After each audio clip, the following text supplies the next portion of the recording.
அமெரிக்காவின் பரஸ்பர வரி விதிப்பிற்கு பதிலடி தந்த சீனாவை தவிர்த்து 75க்கும் மேற்பட்ட நாடுகளுக்கு உயர்த்தப்பட்ட வரி விதிப்பை 90 நாட்களுக்கு நிறுத்தி வைப்பதாக அமெரிக்க அதிபர் டொனால்ட் ட்ரம்ப் தெரிவித்துள்ளார். அமெரிக்க அதிபர் டொனால்ட் ட்ரம்ப் சமீபத்தில் இந்தியா உட்பட பல்வேறு நாடுகளுக்கு வரியை உயர்த்தினார். சீனா இந்த வரி விதிப்பிற்கு பதிலடியாக அமெரிக்க தயாரிப்புகளுக்கான வரியை உயர்த்தியது.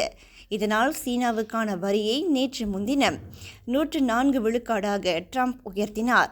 சீனா விடாப்பிடியாக அமெரிக்காவுக்கான வரியை 84 விழுக்காடாக மீண்டும் உயர்த்தியது.